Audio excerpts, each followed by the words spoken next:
Good morning. With the help of Hashem, we are learning Yerushalmi, Maisris, Pedig Dalit, Halacha Beis, and Halacha Gimel. We're learning today Daf Lamed Hey, and we left off on Daf Lamed Hey Amud Aleph. It's more or less in the middle of the Amud. It's easy to find by the two dots by the bracket. 8 lines from the top of the Amud. Rabbi Yehuda Omer. We're dedicating today's class to a young woman that was a member of our community, Chabad Sola, who tragically passed away, leaving 2 young daughters, Emma and Avigail, 4-year-old and 2-year-old. Ora Simcha Bas Daniel, may her neshama have an aliyah, and may the family have a true nechama with the coming of Mashiach. Amen. So we're going to go back. We're going to begin today's share by going back to Halacha Beis, to the sheet of Rabbi Yehuda, and I just want to review, quoting the full statement of Rabbi Yehuda, that Af haloiket kalkola l'shaleach lechaveroi lo yoichel at sheya'aser.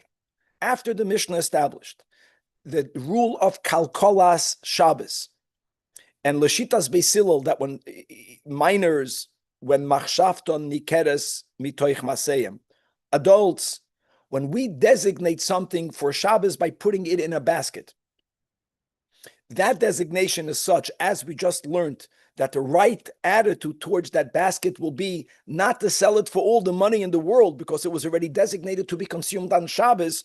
We're going to use this for Shabbos.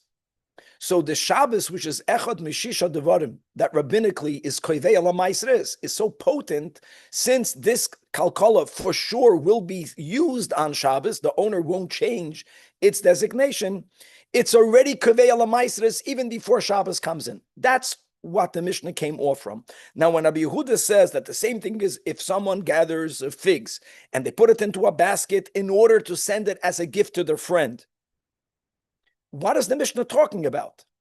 You know, are we going to the din of Mekach?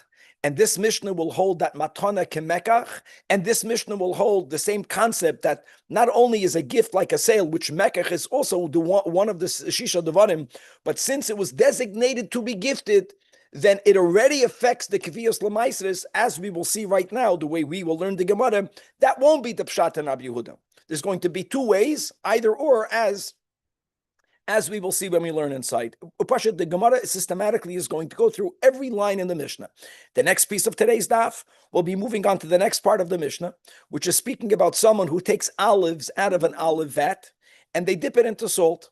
Now, the bigger message of the Mishnah, Melach, which is the Echad Mishisha Devarim, that's Kavei Ala Maisres, is only when someone is preserving produce in salt. They are completely submerging it in salt. That's koiveya. Dipping something into salt is something, but not enough to be koiveya unless it comes with something else. And what are the something else? So in the Mishnah, we had a few opinions. The Tanakama holds that if a person dips only one at a time, then even though he's dipping it into salt, he's allowed to eat it. In other words, only when you dip 2 or more at a time, that is where, together with putting 2 together with the fact that you dipped it into salt, now there's a kaviyos lamaisres. And what we did not speak out explicitly, but we'll speak it now in the Gemara, the havamin of the Gemara is that the case of the Tanakama is that these olives already had re'iyas pnei bayis, and that will create a problem.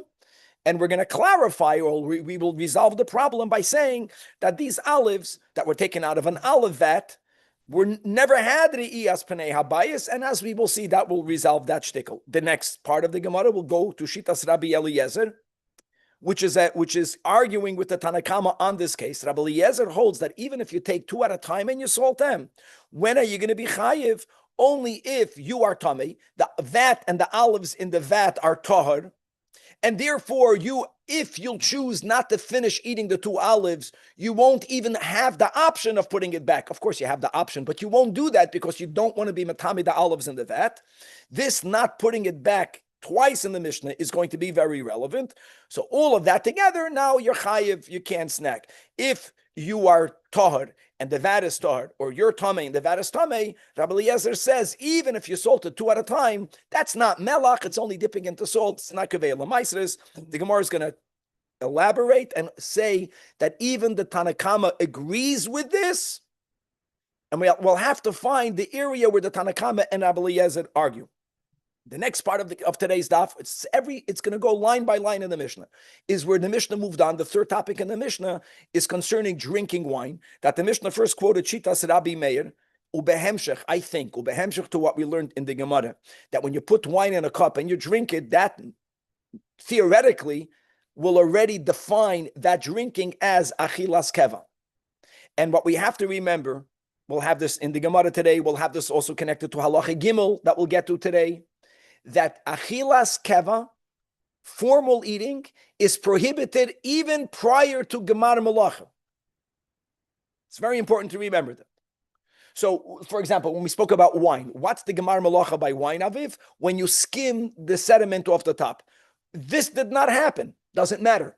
If the drinking is defined as formal drinking, then you won't be allowed to drink that wine before taking off trumas u'maisers. Rabbi Meir holds, and as we learned the Mishnah, everyone agrees with Rav Meir theoretically, which is that if the person drinking is leaning over the vat, you're pashut leaning over the vat, that posture and that place by default will never allow that drinking to be defined as formal. It's going to be called casual. Nicht azoi trinkman when it makes sense. And the way we learned the Marafol, Rab Lazar Bar Tzadok, who only argues, be'emes, he agrees with Rav Meir. The only thing he says is that if the reason why you are allowed to do it is because you're drinking it over the vat, when people drink wine, all it takes is for the person to go away from being over the vat. And you might not even notice it. Remember in the Masechta Sukkah, right? When you have the table in the sukkah and you're out of the sukkah, you're leaning in the sukkah. It's, the machlekas over there, I think, Beshama Beisilol. It's not so. It makes sense to have a. So he holds no gzeira. Maybe you're not gonna be in the right position. And then the Chachamim added to that. Well, that depends. If you diluted the wine with hot water, which means that if you'll decide not to finish the cup, you won't pour it back because the hot wine will somehow ruin the process of the wine in the vat. Second time today. Second time you learned yesterday. Not putting it back is what's going to be machayev it more.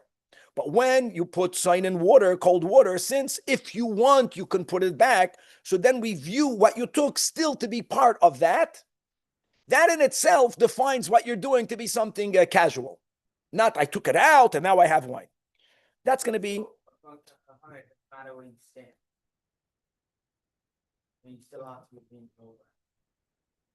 If I understand correctly, and this should be checked, is that even the chachamim that allow you to drink it if the wine is hot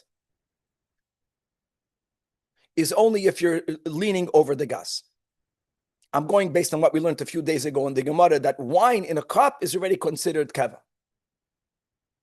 That's exactly how do you define drinking? That's how they drank it. And maybe there's a machlokes about that. Okay. The second part of today's shir will be halacha gimel. Halacha gimel will further address this question that everyone began to ask. And you'll see it's not simple to answer. How do you define achilas keva? How do you define achilas aray? When it comes to eating unprocessed kernels of grain. Today, it's a whole new world. There's a place called Munchies here. It's a store that sells nash. We're living in that world. In those days, this was their nash. When I say the word nash, nash means achilas aray. It's not a meal. Now, since they ate healthy food for nash, unlike the poison that some people choose to eat, there has to be a point where what you're doing is already considered achilas keva. And again, remember, even if we're speaking about grain that did not have a meruach, which means even if we're speaking about grain that did not yet undergo gemar malacha, forget about riyas penei bayis. It didn't even have gemar malacha. Nevertheless, achilas keva may not be done to produce, even if it didn't have gemar malacha prior to separating trumas u'maisers. So the Mishnah will start telling you of all the different ways that they used to have these kernels as a nash. So don't forget, every kernel is inside shaft. Now, if you want to really resolve the whole pile, you would have animals, they would trample on it, right? And then they would winnow it, they would throw it into the air. Here we're speaking about a person nashing. So whatever they did in their hands. They removed the klipa. even after they broke the shell down, they still needed to get rid of it. Then they would throw it from one hand and the other hand, and they would blow as they're throwing it. All of these things will be very consequential, because if a person was doing that in a way that people don't do that when they want to eat a lot, that's going to be the definition of a snack. The moment the quantity is such that generally when people do that quantity together, that's when they want to eat what they would consider the meal, that will be defined as achilas keva. And what I'm saying now is very important, as we'll finish, God willing, in today's daf, that this depends on the common practice.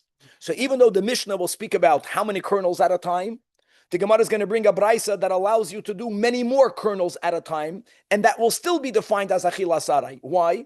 Because it's not a machlokes tanoim. You have to know what's common practice.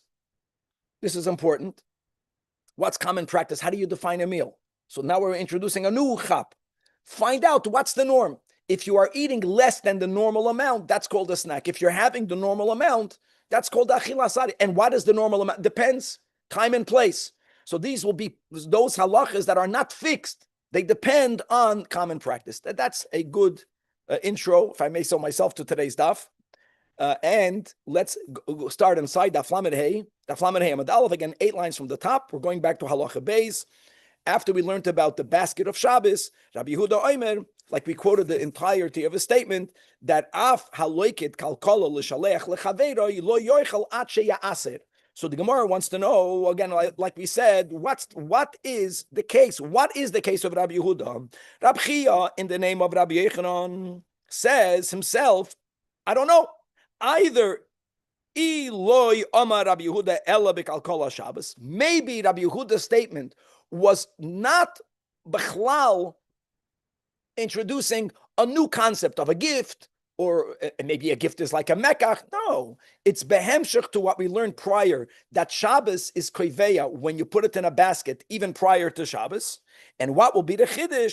The chiddush will be that even if you put figs, that's the example, in a basket, not for you to eat, but for someone else to eat, So you might have thought, it's not even for you. Doesn't matter. Even if it's for someone else to eat, then it becomes tevel immediately, based on what we just learned above, that when people designate something for Shabbos, they normally don't change that designation. And that etiquette, it's like a lefnim yishuras hadin. There's no chiyuv. That is not only when I separated it for me for Shabbos, even if I separated it for you for Shabbos. Same idea. So it's really Rabbi Yehuda is just giving another application of the din above. That's one option. I or oi. Amar Rabbi Yehuda, belikid kalkol l'sholcha lechaveiroi, nothing to do with Shabbos. Nothing to do with Shabbos. As an example, I'm designating a gift to give it to my friend for the weekday. I'm going to give it to him on a weekday. You should know, giving gifts on Shabbos is not so pashut. Remember that. Just look inside Shulchan Aruch. Same thing with receiving gifts. Right. Yeah. So the Gabbai is going to post over here. There's good essays. It's not so uncommon that people come, they bring you a bottle of wine. Isn't that because of carrying? No. There's just, I think there's an issue about matana, about we do it just to be, it's not galactic the way. So eloma. So 1 second. If I am putting something in a basket to send to my friend, why would it become already designated as tevel? These are the words of the Gemara of Rabbi Yechanan. Shuhu makpit oleha. In other words, why do we say that if I put something in a basket to eat on Shabbos, why is it right now tevel? Why? Because, as we just quoted, because I will not change that designation. It's designated. So Rabbi Yehuda is saying a chiddush, and the way I understand this Gemara, this has nothing to do with mekach. This is not because matana ke mekach at all. When I take something and I say, I will be sending this as a gift, that in itself is machshavit. It's adding another to the Shisha Devarim. And by the way, we already said there's more than Shisha Devarim. Just by the fact that the Riyas Pnei Chatzet is another one. Especially according to Rabbi Yechanan, that the Riyas Pnei Chatzet is not an extension of Riyas Pnei Bayis. According to Reish Lakish says it's a Doiraisa. Rabbi Yechanan says it's a Rabbanan. Still, it's called Shisha Devarim. Another one. That when the fact that the etiquette of people is that if they designate something to be given as a gift, they won't change their mind later. That's designated as a gift. That designation, that hakpada, is similar to this is designated for Shabbos, even though there's no Shabbos part. So that's a chiddush of Rabbi Yehuda that doesn't relate it to Shabbos. So Rabbi Yechanan says, I don't know what's pshat in Rabbi Yehuda, and he leaves it like that open-ended. Yerushalmi. The goal is not to resolve things. The goal is to point out where we are confused, knowing that we're confused. That's the goal. Wait, so in that case, like, let's say like I designate this produce to eat in 2 days, would that be the same thing? Oh, so I don't think so. I think that if I designate it for me, it's much stronger when I designate it for you. And I'll tell you more than that. If I designate something for me, I don't see why I won't change my mind. It's for me. That will be the reason behind it. Yeah, Shabbos is different. You know, since this is for Shabbos, I'm not going to talk because it's like I made it holy. I don't want to downgrade it. It's for me. And if I change my mind, I'll change. There's no hakpada. I'm not going to be makbid. I'm not that particular. And for a friend, for the other, I'm not going to do that. I'm not going to say, I'm not talking about me. Rabbi Yehuda is talking about people that behave correctly. Now, a person has to think to themselves, am I that way? And if I'm not that way, I have to upgrade who I am. Okay, next. Okay, the next case in the Mishnah was, I know you're jumping in the middle. Don't be intimidated. You'll chop it after a few days. We're learning the laws of Maisris. We're learning at what point is the item so important, so ready food, that you can't even snack from it if you don't separate all of the tithings that you have to separate from produce that grows in the Holy Land. Here, Chutz La'aretz, we're not familiar with these halachas other than learning it, but we're not practicing it because we don't have to. Okay, so the Tanakama says that even though salting, the Pedic began by mentioning salting. So the Tanakama says that dipping olives into salt, that's not melach. That's not preserving. You're not preserving it in salt. You're just dipping it into salt. But if you do 2 or more, then you can't eat it. That's what the Tanakama says. So then 1 at a time you can eat. Now, like we mentioned in our intro, the Gemara in the Havamina thought, and I'll tell you why, because again, we're city boys. I would say that in the majority of the cases, olives that were in this vat, we said that this is a vat pre-pressing. They would leave it in the vat for it to become soft, for it to become more pressable, if that's the right word. The Gabe is quiet, that means nicht gefrellich, or he's very tired, one of the two.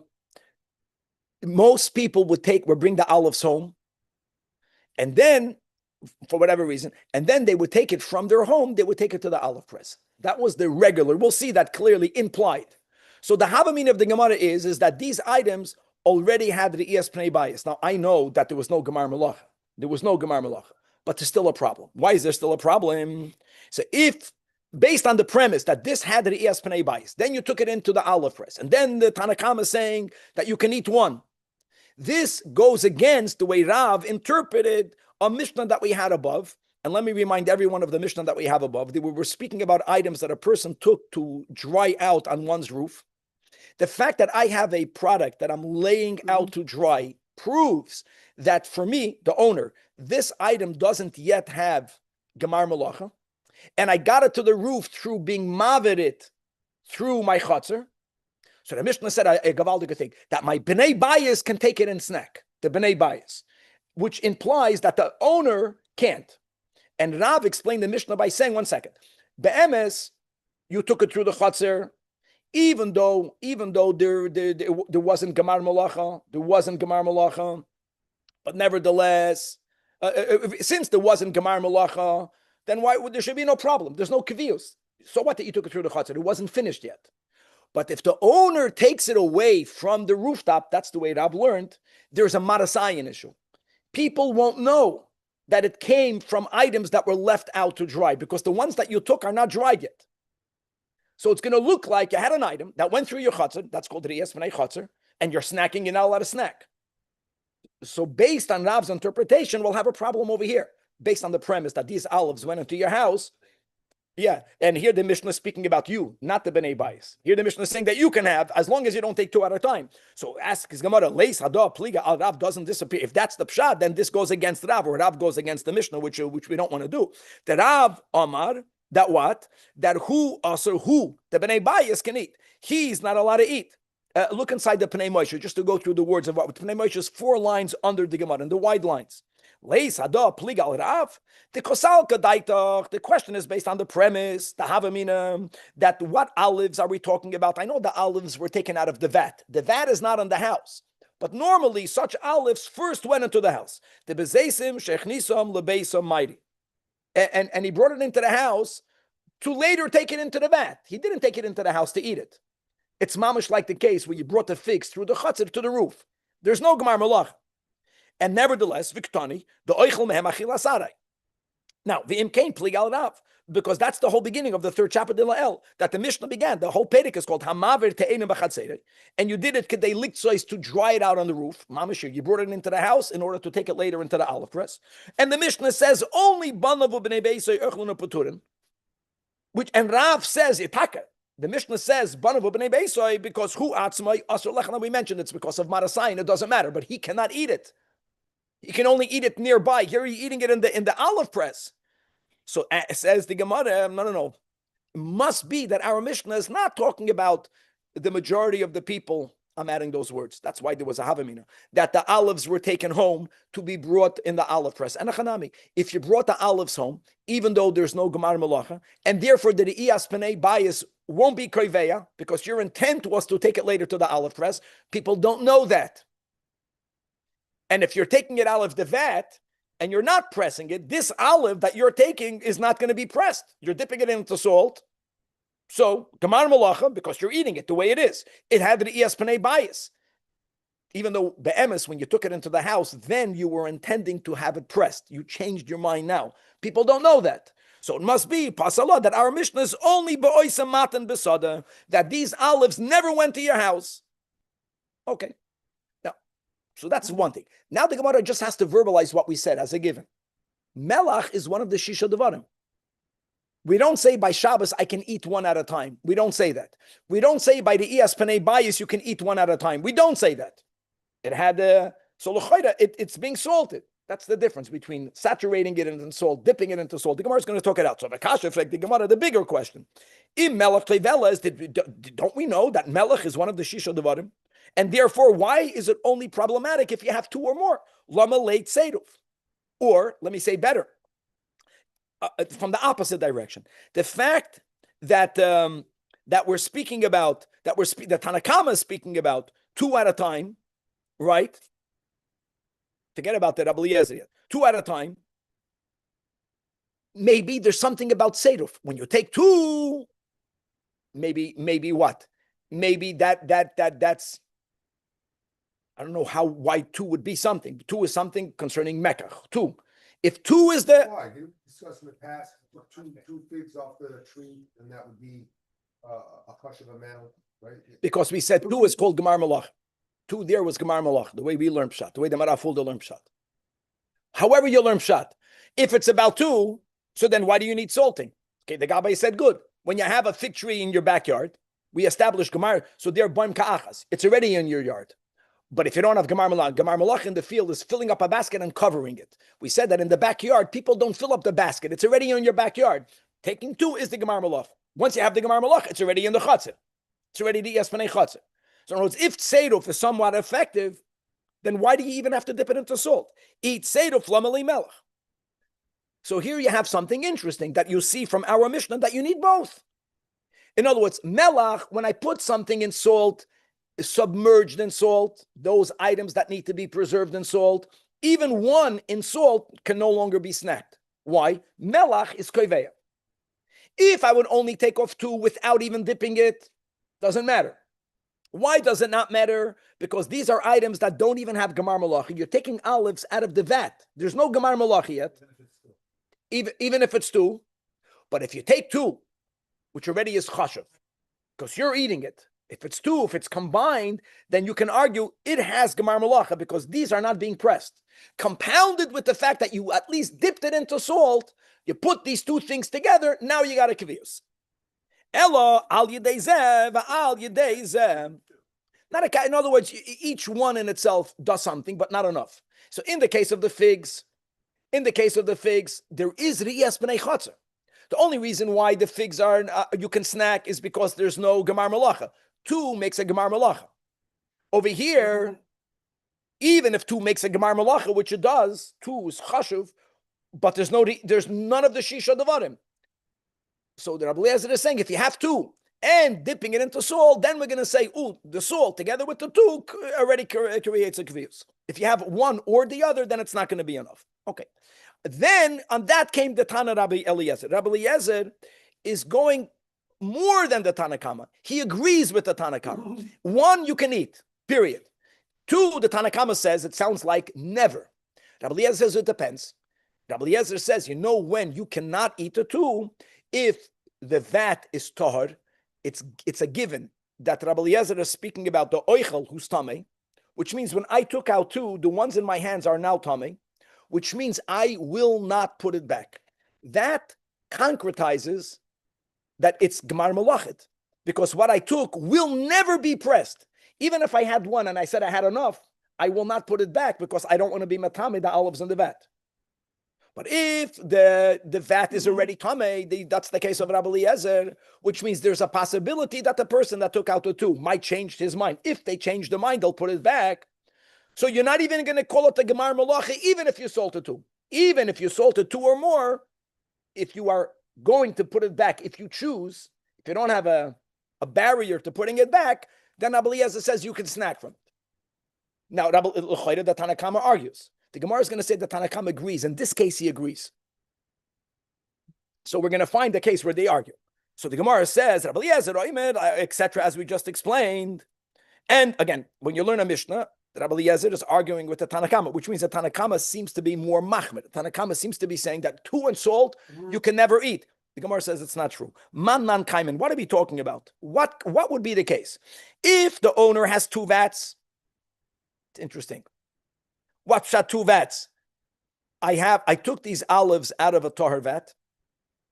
I'm tamei, but I own another vat in the location that is tamei. Which means that even that if I choose not to finish eating the 2 or the more that I took, I cannot put it back into the vat that I took it from, but I can put it back in a vat. Which means that you can't say that it has mamash gemar malacha. No, the olives are going to be pressed into oil. The olives don't have gemar malacha. I took out 2. I can put them back. Even if I can't put them back in the same vat from which I took it, as long as there is another vat that I own into which I can put it back because that's tamei, divrei hakol muter. The Gemara is telling you, even the Tanakam agrees with the logic of Rabbi Eliezer, something that was removed but could be put back doesn't have gemar malacha. And guys, if something does not have gemar malacha, I know we said you can't have su'udas keva, but if it doesn't have gemar malacha, then the shisha devarim will not be koiveya. Melach is from the shisha devarim. It won't be koveya. It doesn't do anything. Everyone will hold muter. So where do they argue? And if you only have 1 vat, we're speaking about the man is tamei and the vat is tar, which means in the case where you won't put it back, so then Gemara is arguing, even Rabbi Eliezer will hold that a 2 is problematic, which is what the Tanakama says. Divrei hakol asur. So tell me, where do they argue? Divrei hakol asur. We're going to go with that gersa. It has to be that way. You see why they had a hard time learning? You know what was amazing? In the good old days, they would learn a whole new pshat in the Gemara to make this work. That's why people stopped learning Yerushalmi. It was too confusing. We have this the whole time. I think this is one of the big things of our doir. From Oiz V'Hadar, that's what they did. They had a group of people, you have to give them credit, and they established. Maybe this was done to the Bavli, I don't know, 1,000 years ago. Maybe they never had such a need.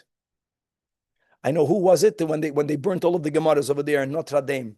I forgot, there was a Rishain that wrote down the Gemara from his memory. Forgot who that was. And then many, many years later, they found the old Gemaras from the Arab world, and they compared them together, and they were the same. There's a whole story about that. Amazing. Okay, coming back over here. So, and we're going with the premise that Tanakam agrees with the concept of Rabbi Eliezer. So where do they argue? Elakinan Kaiman explains the Gemara, B'shiyesh loimatan tor. This is the case. I'm the one that took the olives out of the vat. And I'm tamei. My vat is tar. but I have a neighboring vat that doesn't belong to me. It belongs to someone else. That's tummy. I'm going to change my mind. Well, I gift my chaver a little olive. It's almost funny. So this is a psychological machloikes. So Amar Rabbi Eliezer holds Adam machzer al hama'atan chaveri. Ich verginder. You know, it's a little amount of money. What's it worth? It's worth a pruta. And if I lose my appetite, I'm not going to throw it away. I'm not going to force myself to eat it. I'm going to put it into my chaver's barrel. Bottom line is I'm going to put it back.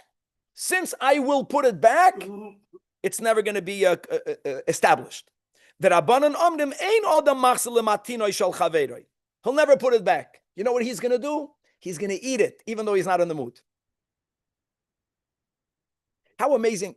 It's just a human nature. It's amazing that Rabbi Eliezer, who's the Gevura person, it's always that way, that when you dig deeper, the Gevura is the ultimate Baal Chesed, the ultimate.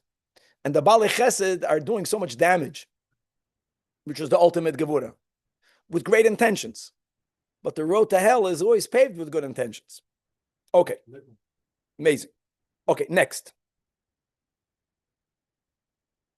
The final topic of the Mishnah was about wine drinking. And there we had Rabbi Meir. If you're drinking it over the maton, never a problem. Rab Lozer ben Rab Tzadok, Gzeira Shema, he'll move back. Always problem. You take wine. The wine didn't even have the skimming. That means the wine doesn't have Gemar Malacha. So what's the problem? The problem is that drinking wine out of a cup is called formal drinking. It's defined as achilas keva. Achilas keva may not be done prior to tithing, even before Gemar Malacha. It's good to chazer. This will hopefully get us good. And then we had the final shita in the Mishnah. Chamin soinen. So says the Gemara, Shoisen alagas, Omer Rabbi Yochanan, that al hachamin, right? We're explaining the view, the final view in the Mishnah of the Chachamim, that if you diluted this wine with hot water, why are you chayiv? Because then we say shuhu keva, then we define your drinking as a formal manner of consumption. Again, Aviv, I'm going to learn pshat even if you're leaning over the vat. So what that I'm leaving over the vat? I'll never pour it back in the vat. And only alat soinen patur, because shuhu arai. Why? And these are the words that he's adding, because yachalhu machzarte, because since you are able to return it, you're not going to ruin the wine that's in the vat, and you're leaning over it. So that's where the Chachamim hold that you can do it. You know what Rav Meir holds? Rav Meir holds, even if you'll never put it back, the fact that you're not drinking wine like a mensch, it's like walking and eating. You're drinking wine over the vat. Rav Meir says, I don't care that you'll never pour it back. Drinking over the vat means it's arai. That's not the way people have a formal act of consumption. Beautiful. Very good. According to that's right. It makes so much. I get this. Now says the Gemara that this is the pshat in the Mishnah. I'll prove it to you. To Amar Rabbi Yosi b'shem Rabbi Zeira. So Rabbi Yosi heard it b'shem. We already had this a while back. When it says this one b'shem, the other one, it means they did not hear it directly. It means they heard it in the name of. The other version is Rabbi Yoina heard it himself from Rabbi Zeira. Even though in the Bavli it would say Rabbi Yoina, Amar Rabbi Yoina, Amar Rabbi Zeira. In the Yerushalmi it's Rabbi Yoina vi Rabbi Zeira. Not together. Rabbi Yoina is repeating that which he heard directly. And whichever one, whether Rabbi Yosi b'shem, whether Rabbi Yoina heard it from Rabbi Zeira, what we're learning is not the Torah of Rabbi Zeira, it's a Torah that Rabbi Zeira said b'shem Rabbi Elazar, the Amoira, who was the biggest expert in Trumas U'Maasros, in this whole Zerayim over here. That what? Af ma shebelogin loy nitmal. We had this before. That when you take wine and you put it into a jug, and you put it into the jug before you skimmed it, but it's put in a jug. So we had this concept that you are allowed to drink it, right? It's not nikva l'maasros, even though you mamish put it already in a jug. Like you're saying, I took it out. I will drink it. There's no gemar malacha. Why not? Because since you are able to pour it back in, since if I'll choose not to finish it, there's nothing stopping me of pouring the wine back into the vat. it came from a davar sheloi nigman malachtoi, wine that's unskimmed. It might go back in there. So this concept of being able to put it back or not is so consequential. That is what we learned above. So Rabbi Elazar is the one that linked it. And therefore, in the pshat in our Mishnah between chamen and soinen has everything to do with this concept of whether you'll put it back or whether you will not put it back. Atkan was halacha beis, and now we're beginning with halacha gimel. The topic of halacha gimel is now, we finished with wine, achilas keva, achilas aray. That's the way we learned the Mishnah. Drinking wine is normally considered already formal if you're leaning over, v'chulei. Now we're speaking about people that were munching on kernels of barley or of grain.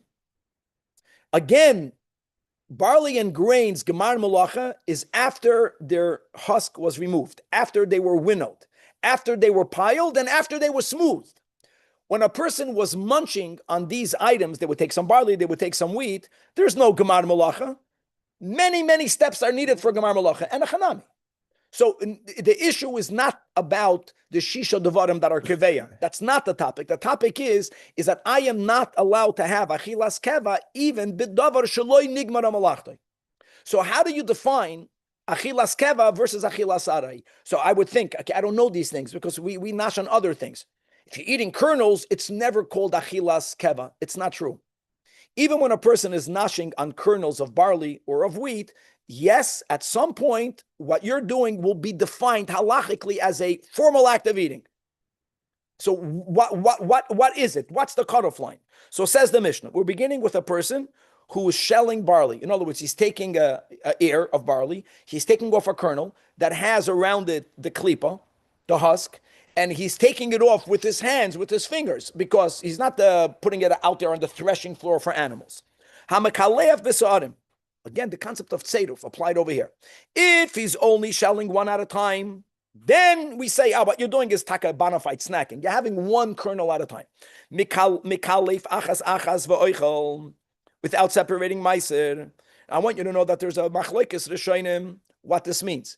Either it means it's only called aray aviv if you have one at a time. Other rishonim have a whole different understanding because it sounds like an exaggeration. What if you have two little kernels of barley? We know what barley looks like for your cholent. It's very hard to understand. Why is that called a formal eating? So they say pshat that we're speaking about an ear, a whole stalk of barley. How many it has? Ich weiß nicht. Say it has 20. I can take off all of the kernels from one and take off the shell with my fingers and eat it. That's called aray. You know, it's not one kernel, but one entire ear. To me, it makes more sense. If I take 2 ears or more, that's probably going to be a whole kemitza. That's already called a meal. Again, depends for who. And again, we'll see from our sugya that all of these shiurim really depend on common practice. That means in the American society, where people eat a lot more, I think, quantity, the amounts of food that we eat, this could change. It's not kavua. We'll see this in the Gemara. The common practice was when someone would want to have a su'uda and they would be in a rush, but they're having a meal, then they would take more than 1 ear. Now, what's that more than 1 ear? If I was koilef, but I didn't put it in my mouth, that means I already have in my hand, let's go, all of the barley kernels from 1 ear, shelled. But instead of eating it, I'm gathering, I'm at starif. I'm doing another one. V'nas an l'toich yodai. And again, the Mishnah was bekitzer, makatzir, Rabbeinu HaKadosh. It's not that I put it in my hand. So what? And now I shelled another. So now in my hand, I have 2 or more.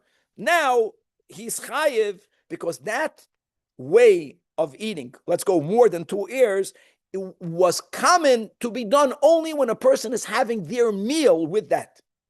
That makes what you are doing be defined halachically as a formal eating. A achilas keva. Weiter. Next case. Next example. Amoilol melila shel chitam. Same concept. You have melila shel chitam. Now by barley, to me it looks like the moment you shell them, the chaff is so weak. I'm saying maybe you don't have to deal with it. By wheat, even after you separated the klipa from the kernel, clear, you still have to winnow it. You have to get rid of it because it's going to be a mixture. How did people winnow it? They would throw it from one hand and the other, and they would blow. Minapeyach al yad v'oichel. Or maybe you don't even have to blow. Yeah, I think you're saying good, Vlad. Just the throwing it, the wind. because the kernels would fly quicker than the shaft. You would chop the kernels and the shaft would fall down. So, in other words, however amount you do at one time, that you can eat, because again, it's a quantity. Now, ve'im nipach v'nasa l'toy chelkoi, if you blew away the shaft by doing it, but instead of eating it, you did another quantity that you filled up your hands in, and you were minapeach al yad. So again, you have double. Now that amount is called chayiv, because that is called achilas keva, and achilas keva may not be done even before gemar malacha. Now, what happens if someone is able? I just want to speak gemara. What happens if someone is able to do in one time a huge amount? It's a big hands. We'll see. It doesn't matter. We'll see, at least in today. Maybe tomorrow we'll learn another opinion. We'll see how far we get into this. No, there might be a shear, a max, but right now the Mishnah gives that. So by imagine, let's go with the ear. By barley, ear. By chitim, the amount that you were managed to do with one go of separating it by rubbing it and then throwing it from hand to hand. Says the Gemara. Yeah. When you're throwing it, some will slightly fall on the ground. What's with those? Vlad is asking, when I peel an apple, there's no apple left. I always wondered, those people, they peel an apple and somehow they only take off the peel. I don't know, magic. Same thing. So Mentzach, who's doing it? I'm sure those people, they did it, they didn't lose one kernel. We don't know how to do it, Vlad. We know how to buy something and we know how to eat it. That we know how to eat. Everyone knows es and esech. Okay. Amar Rab Ze'eda. So Rab Ze'eda says regarding the barley that I don't go with the one ear. I don't do one ear at a time. Yochel ana mikalef tarte. I am able at the same time to shell two barley ears. In other words, I don't have to do one and then put it in my hand and then do another one. The fact that I can do at the same time too, he had a better technique.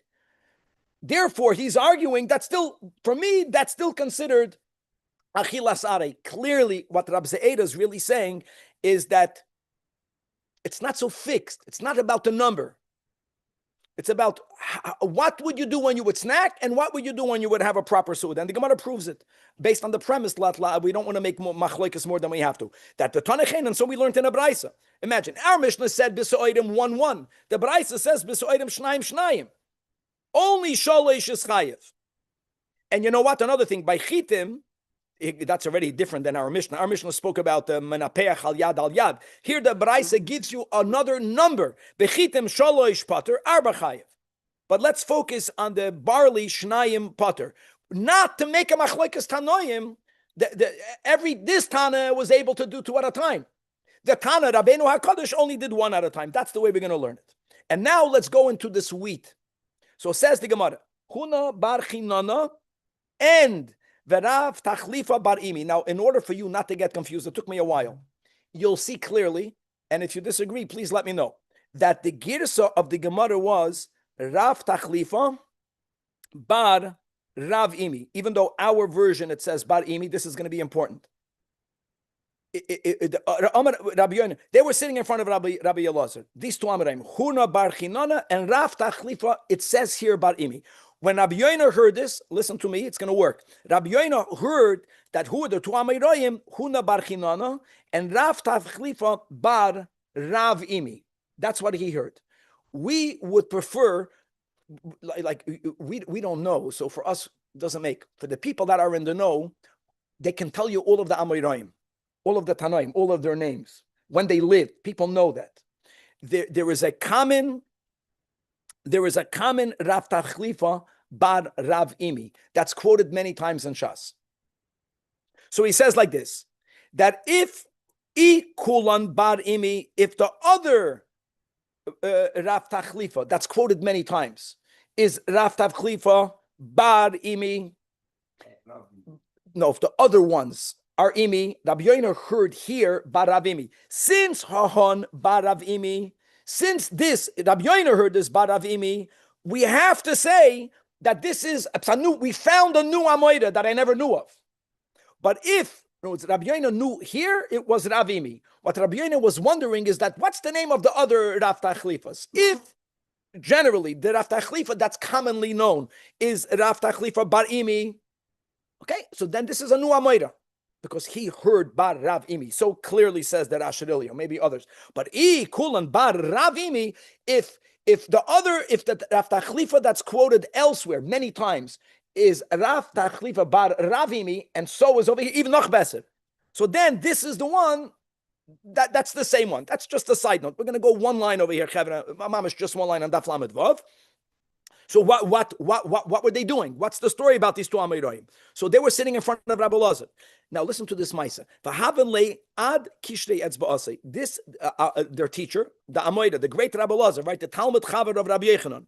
He had wheat and he was sifting them. Now most people, when they sifted it aviv, they would put it in their palm and they would throw it from one palm to the other. He had a technique, and he was doing the technique by filling the kernels of wheat and the tips of his finger, means the whole finger length, from the tip of the finger until the knuckle of the palm. So he was doing something unusual, and that allowed him to get a lot more wheat done in one go. Now, v'hava savin minei, meaning these two Amoraim, Huna bar Chinana, Rav Tachlifa, the way we have it is Bar Imi. The way Rabbi Yoina has it is Bar Avimi. It doesn't matter. They wanted to see how he was doing it. And Rabbi Elazar, for a reason that the Gemara is not giving, did not want them to see his technique. He did not want them to see that. So what did he do? He turned around.